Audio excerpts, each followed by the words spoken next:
today we have with us Danny Elms, one of my favorite people in Dallas since I moved here. Danny has been the office manager here at United Real Estate in Dallas for a bit now, and he's been my go-to person, and I think I'm saying that for a good number of realtors here in United Real Estate. Danny has been a realtor himself for 7 years. But interestingly, he's been a salesperson for over 20 years. Today he's going to share a few things with us about Dallas market and probably encourage one or two people still thinking about buying or not buying, especially if you think you should and you just want to hear from the right people. Or if you shouldn't and you again want to hear from the right people. We're going to be speaking to Danny today. Take a listen. Danny, please tell us about you. Is there anything I missed? Well, I did sell forever, and as our former broker, he hated me to say it. I'd say, I sell real estate now. And it was just one of those differences of opinions, right? Because I sold forever, and in moving to selling houses, I felt it was a natural move for me, right? And what happened was I was so fortunate. I was in the right career, right time, and was able to retire very early. And so I took about 3 years off, and I was, believe it or not, sitting at the Waffle House right over here in Addison with my little sister. She said, well, what are you going to do now? Because I'd just gotten back from a trip to Antarctica of all places, and it was a great trip. And she said, what are you going to do now? I said, I don't know. She says, well, why don't you try real estate? And my sister is a realtor, and she was one of D Magazine's best realtors. And I thought, why not try it? And she told me how to go to Champions to take the classes, and I did that. And my sister became my mentor. Oh. And so that was very helpful for me because I could just take myself over to her house, which was right around the corner, and she would mentor me and answer my questions. And it was extremely helpful and allowed me to just move very quickly into real estate. And that's how I got started. And the fortunate thing for me is I tell people I am a fourth generation Dallasite. And I'm in my 60s now, believe it or not. And so that means my great-grandparents were at one point here in Dallas. So I use that as leverage because we're always looking for reasons for people to want to do business with us, right? So real estate is all about location, right? So when I wrote my biography, I would say, I'm a fourth generation Dallasite. And they're going, oh, he must know a little bit about what we call the Metroplex, right? And when people are saying, for example, what are the best suburbs or areas to live in? Or where's the best opportunities to move to? Things like that seem very natural to me to answer because of my history here. Because I can still remember my Aunt Doris and Uncle Gibby, who I adore, great people. We all lived down in Oak Cliff in the early 70s. And I remember I was in first grade, and my Aunt Doris picked her and my 4 cousins up, and they moved to a city called Louisville. I'm going, where the heck is Louisville, right? And it took forever, it seemed it took forever for us to load up the station wagon, and Mama would drive us up to Louisville. It took forever to get up there, it seemed, because in those days it was a farming community, right? Now you look at Louisville, and this would be 50 years later, give or take. It is really part of the central part of the Metroplex. So Dallas just continues to grow. And I use that as an example because when I was 6 years old, I was like, who the heck would live out here? And now look at it. And then in 1975, my folks made the decision to leave Oak Cliff, and they bought in a place called the Colony, right? And there was nothing out there but homes. Fox and Jacobs built homes out there. But there was no businesses at all. It was only homes. We would have to drive to Frisco, which was a little hole in the wall, to pay the power bill back in the mid-70s, right? And it was nothing but cotton fields as far as you could see, but it was a wonderful place to grow up because once we got home, we lived on a cul-de-sac, which was great. And my folks would say, as long as it's daylight out, y'all can be outside. But as soon as the street light comes on, come in the house. And there was 4 of us kids in our house. There was 3 Fitzpatrick's kids. And Brian Fitzpatrick is a realtor, which is really funny, one of the best realtors I know. And then you've got the Olingers who had 4 kids. The Galvan had 1. The Ledbetters had 1. The Colemans had 2. And we just all grew up in this cul-de-sac. And it was a great place to grow up, right? And I think what I'm saying with that example is the Colony in the mid-70s is now what you might call consider prosper, and those towns way further north Yeah. where people are moving to. And people will probably say, but there's no roads up there yet, and the infrastructure's not there yet. Same as the colony in 1975. It just was. I had to get up at 6 in the morning to take the bus to Louisville. So shout out to the Louisville Fighting Farmers, class of 83. And so it was just how it was. And the city would grow up around it. So I think what we're seeing now in the far north suburbs on the tollway is what the colony was back in 75. Really? A little bit of growing pains. It's just how it was. And the price of the homes, believe it or not, I think my parents paid in 1975 for a 4-bedroom, 2-bath home, brick home. It was about 1,600 square feet. But we lived on a massive cul-de-sac, and we had the yard that was shaped like a pie.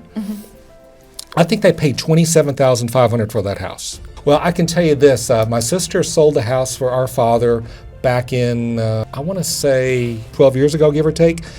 I think my sister got him low 100s, and then some investors came in and redid it. And I think the last time I looked, it sold for high 2s, low 3s. So think of that investment over the years, and that's what real estate is. It's investment in your futures. Now, you do have to have some place to live. Yeah. Let's not forget that, right? So why not find a place that will grow with your years on this planet, right? Now, I haven't been the best steward of that exercise because I bought my first house in 1996. Okay. And it was a 3-bedroom, 2-bath, brick Tudor home down by Love Field, and I wanted a specific Tudor home. And there's only certain areas of this city that have Tudor homes, and I would get in my car and I would drive the areas, and I thought or knew that I couldn't afford the M Streets, which is a very desirable area. And the M Streets, for those who do not know, you go just north of downtown on Central Expressway, Mockingbird, Monticello, those are the M Streets over on that side. Beautiful Tudor homes. But I didn't think I could afford a Tudor there in 1996. So I bought in an area called Oaklawn Heights. Same style home, but a lot less expensive. I sold that house 8 years later and doubled my profits. So I made because I paid about $110,000 for it. If I'd have bought that same house in the M Streets and paid basically $250,000, I probably would have made double my money and sold it for $500,000. So it's all about the location. Yes. It just is. Yes, it is. And so I learned that. But we also have this situation where the second house I bought, which was in Richardson, and I love Richardson, great city. Great shout out to Richardson, right? Great council, great location. It's up on Central Expressway. It goes on both sides. You've got the older side, which is on the west side, the newer side on the east side, and the brand new side up by Saxe and Murphy. Richardson's just a great city. Anyway, I paid for this big old house about $330,000. And I bought that in 2004. We had 2, I'll call dips in the economy while I owned that house. And I was able to sell that house for $380,000 after 10 years. You're going, oh, you only made $50,000. A great place to live, great memories, right? And I was able to walk to work, which was great. Whoa. Yeah, able to That's walk to the work. best. It really was great. But dips in the economy taught me a lesson that says if I would have stuck it out just a couple more years, think about the COVID years, right? I sold that house to a wonderful gentleman and his wife, and they have their blended family with 4 kids. And that house is now worth, I sold it for about $380,000 in 2014. I sold it in 2014, and it's now worth close to $700,000. So I should have waited a couple years is what I'm saying. So I guess lesson I'm trying to teach myself as well as others, hold on to your real estate investments because it will continue to grow. The president of this company, Rick Haas, will talk about this curve and over the years, 3%. We may have those dips like I just mentioned for my house in Richardson, which was really funny. I bought it in 2004 for $330,000, and I remember in 2005 or 2006 we had this dip, and I was having the house, I'll use the word appraised, so that I could try to lower my interest rates. And so these people came into my house and they were traipsing all around, and they said, the house is worth $260,000. I said, wait a minute. I just bought this house for $330,000. How's it worth $260,000? Right? And I was flabbergasted, to say the least, right? I was like, wait a minute. No way. So I think the lesson for me was what happened in 2005 is maybe the concern a lot of people have today, right? They're saying, I might buy a house and it might fall just like the one I had in Richardson. But I will tell you this, That was 1 year, and after that, 2006, 2007, 2008, and the market went right back up, and I was able to not only recoup my money, but make a bit of a profit. And if I had just held on to it a couple more years... Yes, you'd have made more money. Exactly. But I had retired, and I didn't want that big house anymore. I wanted to try to, what's the word we use, downsize. Gotcha. So the idea is, and this is the people's question, when is the right time to buy? Yes. When is the right time to buy? And I don't know if there really is the best answer for all people. And the reason I say that is, true story, and I hate myself for this. And if my mother sees this or my cousin sees this, they're going, we told you so. So I finished college in '89, came back to Dallas, and my Uncle Rick had this beautiful red brick home close to White Rock Lake, okay? It is, for people who know the city, you go up Central Expressway, you exit Northwest Highway, go east like going toward White Rock Lake. Okay. And you just go in the Abrams area over there. And my uncle had a house that was built in 1955, okay? He built it in 1965, the year I was born, in case you're trying to guess my age, right? And so I came back to school in '89. Came back to Dallas in '89. And my uncle and aunt had wonderful jobs, and they were able to retire early as well. Okay. They want to sell their house, okay? So it's Danny. Ready for this? This was a 3-bedroom, 2-bath, big brick house close to White Rock Lake. I could get my bike and be on White Rock like in 5 minutes. He said, we'll live in this house because we love you. You're our favorite nephew, wink, wink, right? For a month, all bills paid. $150 a month, all bills paid. And all you have to do for us is keep the yard mowed and keep the house cleaned so that when it's being shown by a realtor, it looks nice. Okay? Okay. Now, I have my cousin out in Atlanta. That's where she lives now, long after my uncle had passed. And I was having this story with us, and she said, you know why my dad lived there for $150 a month? I go, why? She said, because his mortgage was 2 months. Yeah, $25 a month, what he paid on that house. Because he bought it in 1965, and this is 1990, right? $150 a month. That's what I paid him, and his mortgage was $25 a month. So anyway, so it's just a cute story, but I hate myself back to that point because my uncle offered to sell me his house. I wanted to ask, why didn't you buy a house?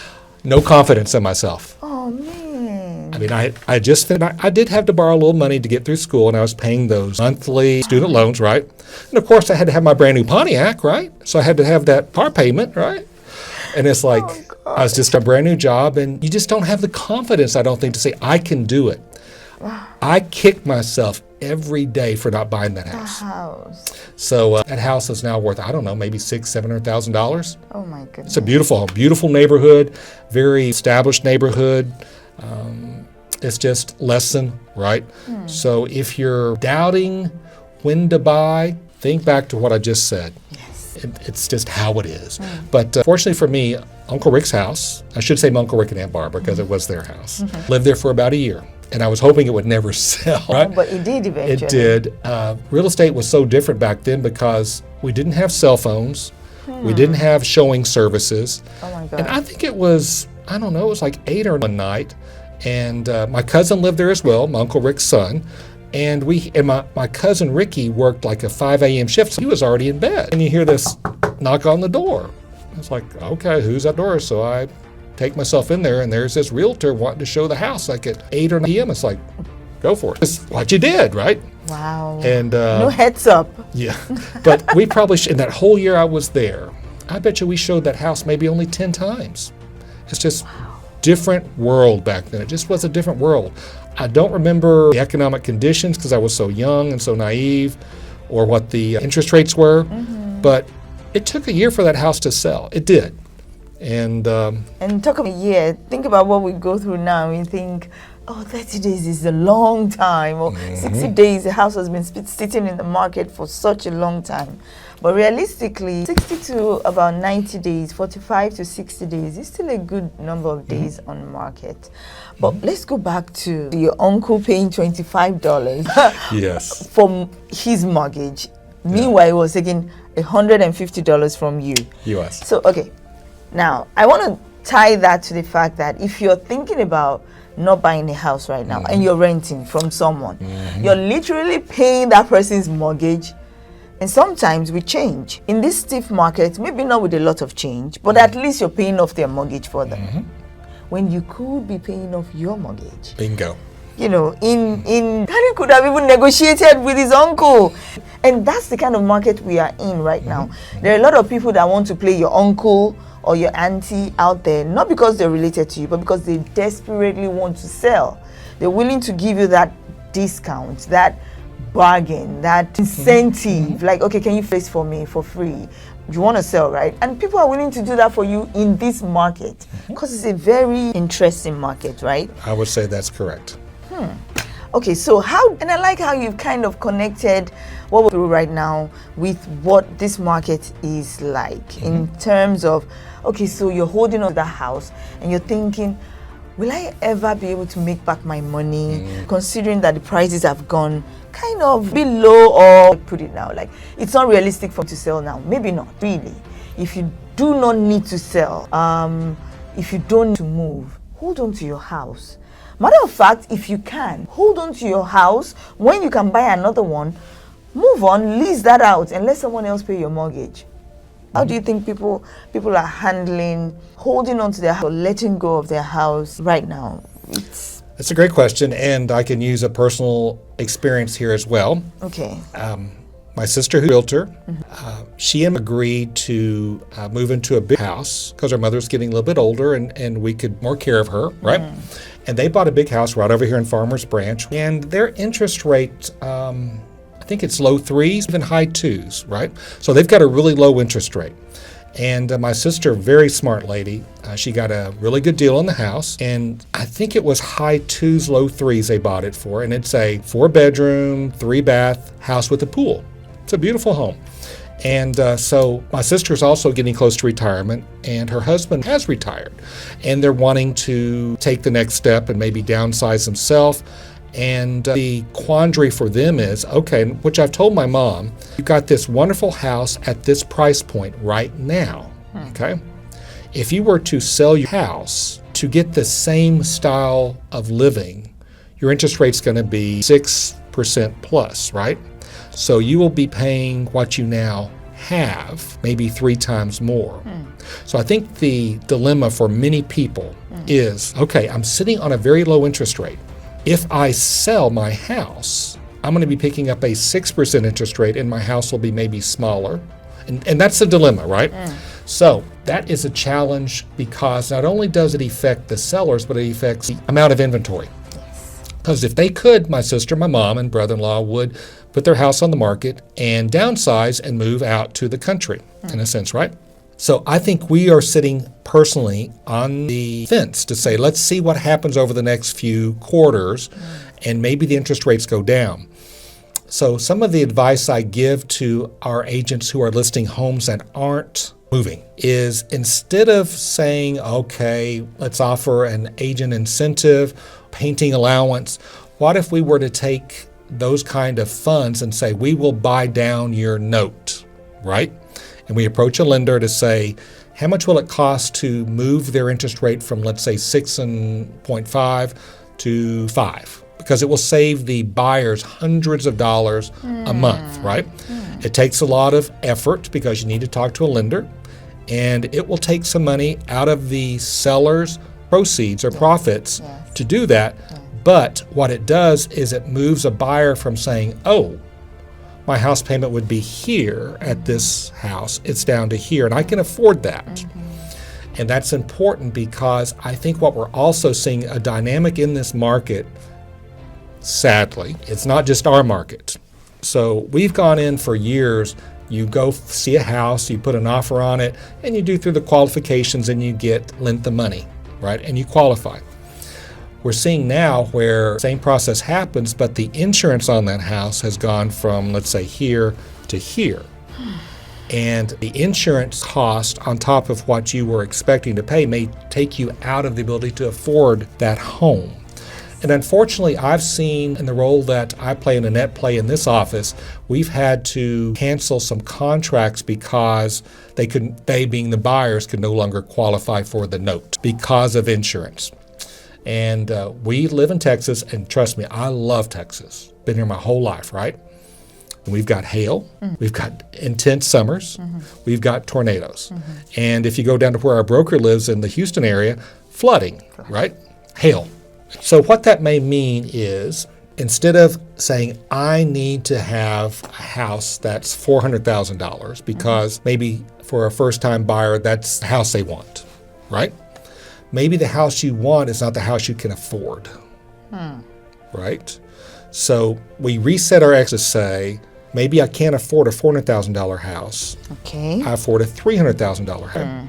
And maybe instead of saying, I'm going to start out living in, and you could pick almost any suburb you want, because believe me, I remember sitting in college having an interview like this, and someone asking me, well, where are you going to live when you move back to Dallas? I said, I want to live in the Park Cities. That's Highland Park and University Park. I said, I'm going to live in the Park Cities, of course. That's high-end. High cotton, as we call it. Highfalutin. So I had to reset my expectations, and I told you the story. I lived in my Uncle Rick's house, and then I had an apartment from 91 to 96 for 5 years, building my nest egg up so I could put that down payment down, right? Now, again, I told you the story. I would have loved to buy a house on the M streets, and I didn't, because I reset my expectation and bought in the heights of Oak Lawn, right? Still beautiful home, but I reset my expectation to say, this is what I can afford, right? I will tell you this. I have aunts and uncles who have lived through that as well. They say, we can't afford to live. We'll live here and build wealth for our family, and we will leave that wealth to the generations that follow behind us, right? Which my uncles have done and my aunts have done. It's just how real estate works. Again, you have to live somewhere, buy something you can afford, because the last thing you want is, I remember our dad telling us one time, you never want to be house poor, meaning you can't afford day-to-day living. Because you bought a house. That is unaffordable, right? And I have lived that mantra. It was great advice from our dad. I have lived that mantra forever. I've only had 3 places, one in the Heights, one in Richardson, and my condo now in Addison. And I'm able to know that the mortgage will be paid, and I will have money to buy gasoline and vacations and whatever expenses might come. The last thing you want to do is, let's say your water heater goes out, and they will, right? Or the dishwasher goes out. Where am I going to get the money to make that repair?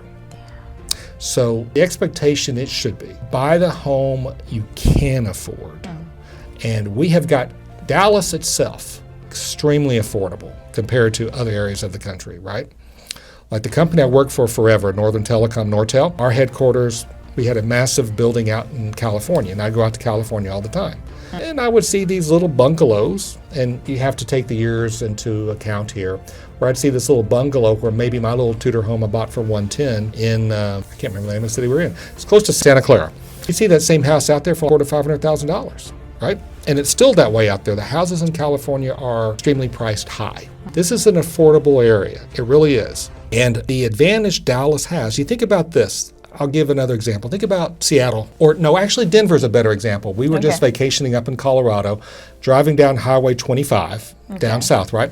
And you've got Denver, the city, right? And you've got just to the west of Denver these beautiful Rocky Mountains, right? Well, that makes it harder to build west because of the mountains and the cost it is for builders, right? Think about Dallas for a second. We can grow east, west, north, and south.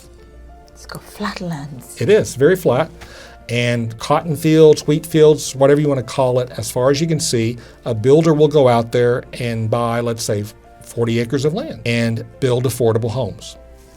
So we do have that huge advantage here. And new homes are really the hottest thing right now because builder incentives, right? I was doing a CDA for an agent just yesterday. They got 5% as a realtor to buy a home for a client. It wasn't Waxahachie, but it was down there, right? 5% because the houses for builders aren't selling. Now, that seems like a great idea. Go buy a new house. Absolutely. If you can buy a new house, that's great. The challenge is when you're ready to sell your house, if you're ready to sell your house a year later, you're competing against that builder, right? Yes. Because the builder has incentives that you don't have. There you go. So go buy a new house if you'd like, but plan on staying there until that subdivision is built out, right? My sister and I had a listing down in Alvarado, might be 2 years ago, and I would drive down there, and it's not an easy drive. It's about an hour drive down there, but that's what you do for your clients, right? The problem for me was the house was an older home that had been rented out for several years. Literally a stone's throw from that house was a new subdivision going in. And I was telling my seller, that's our challenge. We're having to compete against that builder. Absolutely. Right? So we've got to keep our expectations in mind, because they can come look at our listing. It was about a 30-year home, lived in, right? Versus that brand new house over there. That builder has incentives. And it took us about 45 days to sell the house. But I gave my seller those expectations. That's who we're competing against, right? So you have to keep those things in mind. So if you are a buyer who buys a brand new house, plan on living in it for a little bit before you try to sell it. Or, as you said earlier, lease it out. Let them pay your mortgage, because that is a way to build wealth. Have them pay your... I don't follow that advice, because I think I'd be a terrible landlord. Because I get a call at 6 in the morning, Danny, our water heater's broken. I need you to fix it. And I wouldn't push back on him. But you can get a property manager. That's no Yes. excuse, actually. And we have a great one here in the office. See, and you can always just let go of a little bit of what you get monthly and let someone take that burden for you. Correct. But I want to go to a few things you said. I'm going to start from talking about our weather, but I want to quickly, before I forget that, talk about the new construction and the buyer that bought a year ago, competing with them if the community isn't completely sold out, right? But can we look at it from another angle? What if some of these buyers are actually looking for more in terms of, I want to buy something in this neighborhood, but I can't afford the new construction. I can't afford the down payment. I want something that allows me to buy using first-time home buyer incentives from a lender. So maybe that might be your option. I can't afford to put down, is it 5,000, 2,000, 10,000? But I can do $200, $500, whatever it is for earnest money instead of the big chunk down payment. You might want to consider the pre-owned or existing homes. If you're looking for, I want something I can quickly flip, or I like to do it myself kind of house, then maybe a used house or a pre-owned home might be what you want to go for. Agree. And some have even told me that some materials used in the new construction are not as solid as the old ones. Talk about the doors, the cabinets, the floorings, and they want to use or go for the existing homes instead of new construction. So if those things are things you're considering, then a pre-owned home, probably even an older, really old home, might be what you want to think about considering in the neighborhood. So there are still markets. What I'm trying to say is that there is a market for older existing homes. There's someone out there that wants exactly what you have to sell. If you present it well, someone wants it. That's the truth. So I want to go back to those challenges that we have in Dallas, which is, like you said, Dallas is a good place to, compared to places where you really can build to the north, to the south, to the east, to the west. And because we have that flat land where you can literally build anywhere, Dallas is a go-to place. However, there's a challenge that people bring back to me when they bought in Dallas, which is property insurance. I'm sorry, property taxes, rather, and then our insurance. And then so you compare those two with other cities. How do we help buyers? How do I put this now? How do we prepare them for that, especially if you're coming from other states? I moved from Tennessee to Texas, and I got a rude shock. I was like, oh my goodness, the taxes, and then the insurance. I'm like, why? And over a couple of years now that I've lived here, it's clear to me why this or that. But how do we prepare someone out there looking to come to Dallas? What would you have to say to that? Fair question. It is, right? And I don't have that experience coming from another state because I've been here my whole life, but I've worked with people who have found that shock, right? And the way I would say educate them on it is, the first thing is, yes, the taxes do pay for our schools, and that's the biggest chunk of it. Absolutely, right? And it's just fact. What you need to understand is those taxes are deductible, right? So let's say your taxes, it could be $10,000, $12,000. It could be $1,000 a month for taxes, right? So you go to do your IRS taxes the next April. All of that is deductible because you're paying taxes. So that's one positive, huge positive, because you can deduct it. Yes.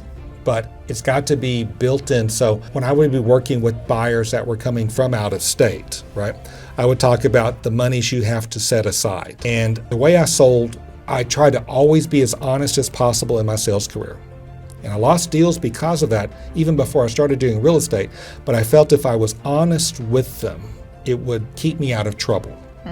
And I was able to sell in the high-tech space for 20 years because of that philosophy. So if I have a buyer coming in and they're saying, what can you tell us? I'd say, we need to set aside monies for what we call PITI, property insurance, taxes, interest, right, and principal. And we need to know, and I'm pretty good with numbers, so I had these Excel spreadsheets, and I would say, this is what it's going to cost you house-wise, property taxes, insurance, and you get the idea. And we would go through that to say, all right, the taxes are deductible. They are, okay? The interest is deductible. So that helps with your IRS taxes, right? It does. But you don't want to be house poor again, so you got to keep that in mind, right? The thing to remember is maybe it is a shock when you first get here, right? Now, the Texas legislature is working through things to lower our property taxes. It's on the news a lot, right? And I know I was watching the news late last night, and they were talking about Governor Abbott had certain agenda items he wanted to get done. And the property tax relief was one of them that was not completed. It just wasn't. So you might call a special session. We'll see what happens. But that is top of mind for residents of this state because our taxes are so high. But that's how we pay for our schools.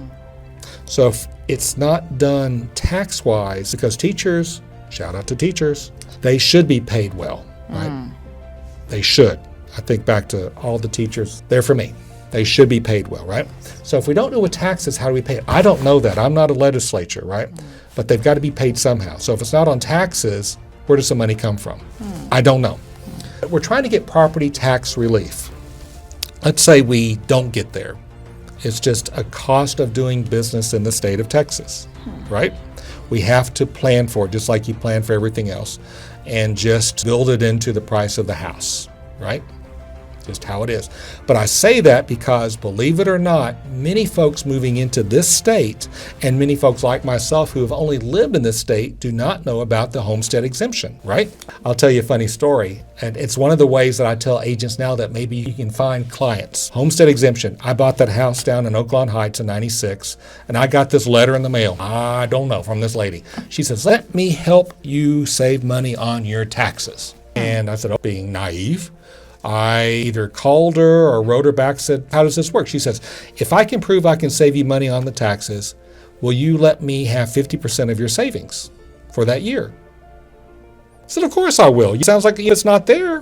Why not, right? It's no risk to me, right? You know what she was doing? What? She went down to Dallas Central Appraisal District, and registered me for a homestead exemption. And that's it? Because I didn't know it existed. And so sure enough, she did what exactly she said she was going to do. She lowered my taxes because I now qualified for the homestead exemption. And I saved, 20-25% of my taxes. And for that year that she got it for me the first year, and of my word, I gave her 50% of the savings. So it's like, oh, that is a homestead exemption. We all qualify for that. Everybody is. But see, many people, I didn't know it existed. Really? I didn't at the time. I never thought about it. I never owned a home before. So what I tell agents now is, what's the harm in putting a letter in the mail to someone who buys a home, especially a young home buyer like I was? They may not know about the homestead exemption. True. Now, what my sister and I do when we work with clients now, we do that for them. We don't charge them for them. We say, hey, we want to make sure most people do know now about the homestead exemption, right? But if they don't, we're going to offer it to them. Say, we'll take care of the paperwork. This is how it's done. And you save a lot of money on your taxes.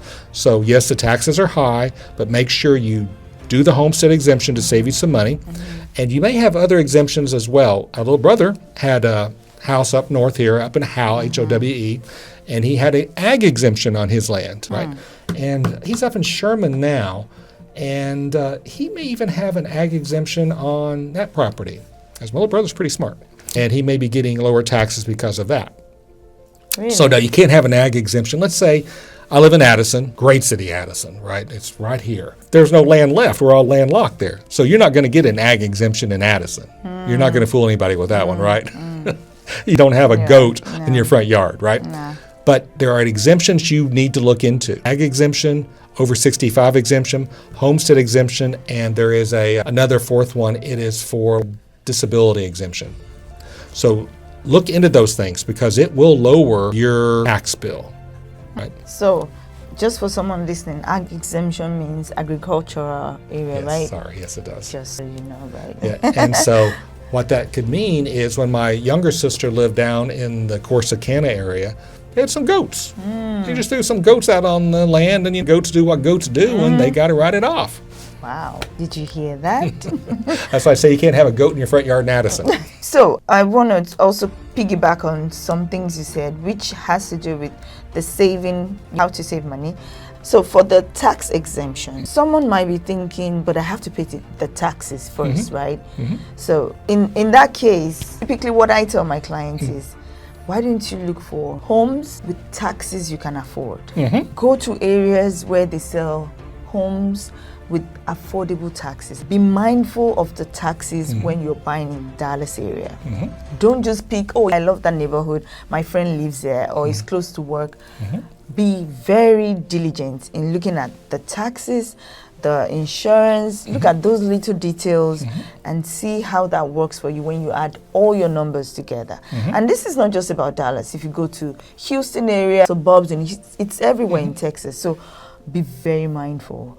And once you put those numbers together and you think this is still an affordable number for me monthly, that won't make me house poor, then go for it. If you still need help to figure out those taxes and your numbers, let your agent know. And that's one of the reasons it's important to work with a realtor. So that way they have an idea, how much are you able to afford monthly, and let's see how to get you there with all your numbers put together, right? Agree. So that will be my added tip on that one. But back to those other exemptions, right? So the ag one is there, agriculture, that is, the over 65 and the homestead. Can you tell us more about the homestead though? Because it looks like if you're a couple, you get more. Not necessarily. So if you're a couple, do you get the same if you're single? Yes. You do? It's a homestead exemption on the house itself. So the house price is each county, Dallas County in my case, they have this algorithm and they know in a sense close to what your house is worth. Fair enough? So let's say I live in a condo right here in Dallas, in Addison, and they've got it valued at about $250,000, give or take. So that's what it shows on DCAT, Dallas Central Appraisal District. So that's the value. And they go, homestead exemption, he qualifies for that, and it's 20% off. It's not a massive amount, but 20% is 20%, right? That doesn't matter if I'm single or married that I'm aware of. I don't think it matters, right? It's the value of the house. Now, if you're thinking, can I have more than one homestead? Cannot. Okay. That's key. So if you have two homes. Put it on the one that's more expensive, so you save more on the taxes. Did you hear that? Yeah, because I like to make fun of the owner of the Dallas Cowboys. Shout out to the Cowboys. 30 years, but I'm not counting.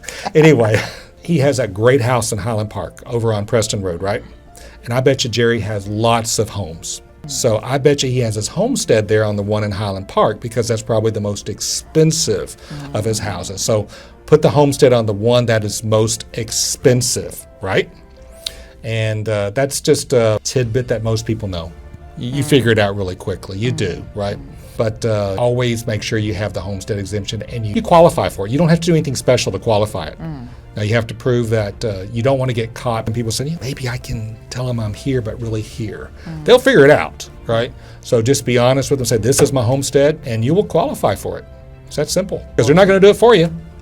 All right, so who are your go-to professionals when it comes to those things you mentioned, whether you're doing insurance, lending, inspections? Yes. Who would you recommend to someone out there listening right now? Well, what's funny is over the years, you start building a database of people you trust. Right? I get a lot of calls in the office, hey, do you have a list of inspectors? I said, absolutely. I'll send them the people I've used to inspect homes over the years to say, call these folks.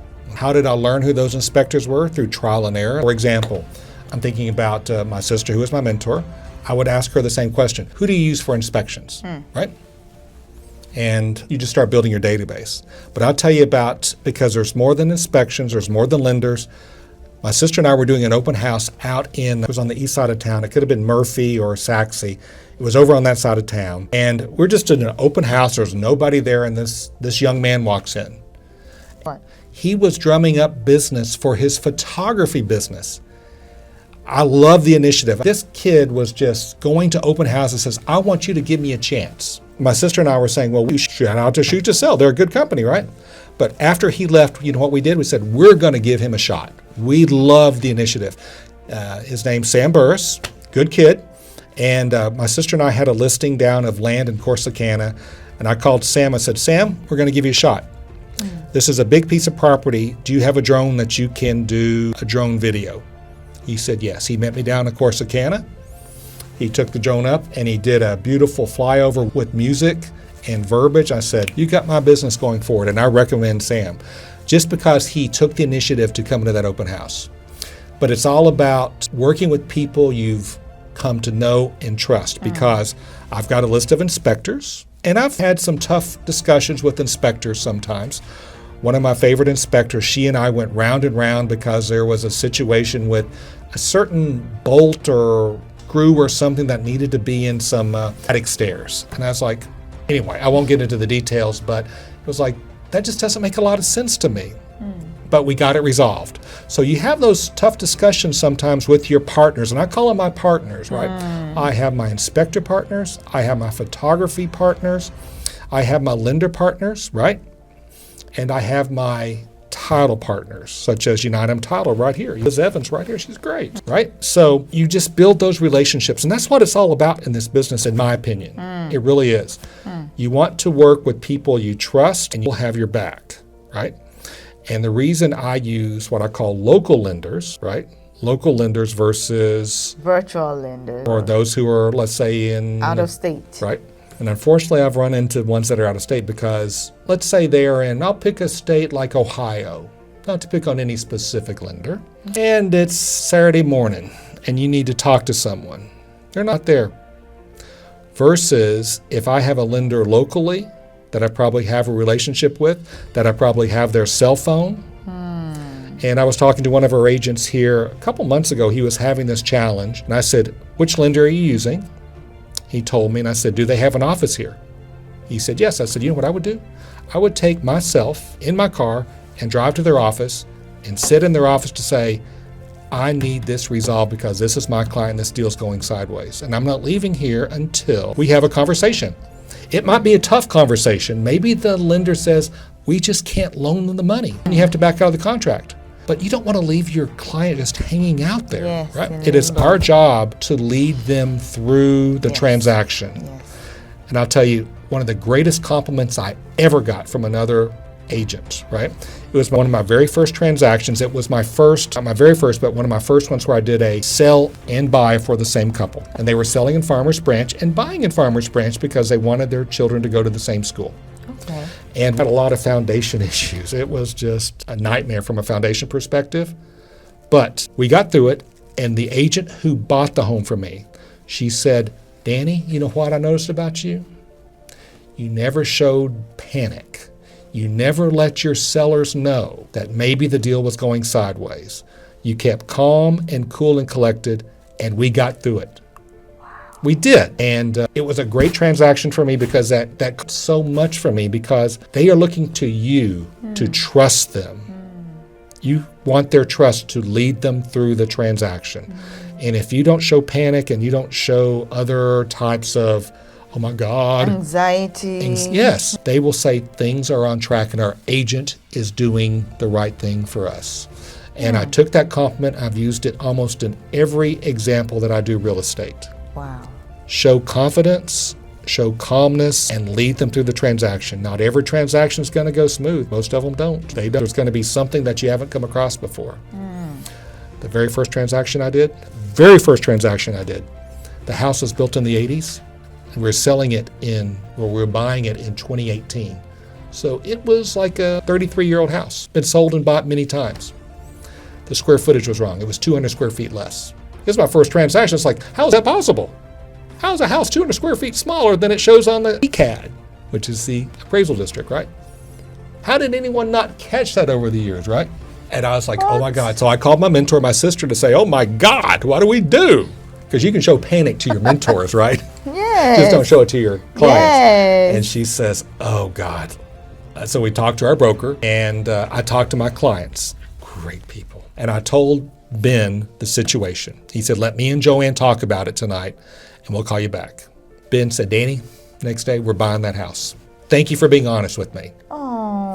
And so we bought that house in Addison, beautiful home, and I was really happy for him, yes. Wow. So you never know where a deal's going to go. Just be positive, try to be cool, calm, and collected, as they say. Because if you show panic, they're going to see it in you, right? And you're the professional. They're looking for you to lead them through the transaction. That's how it is. And you added one thing, be truthful. Yes. Let there be candor, so your client trust you. Yeah, I should point everything out.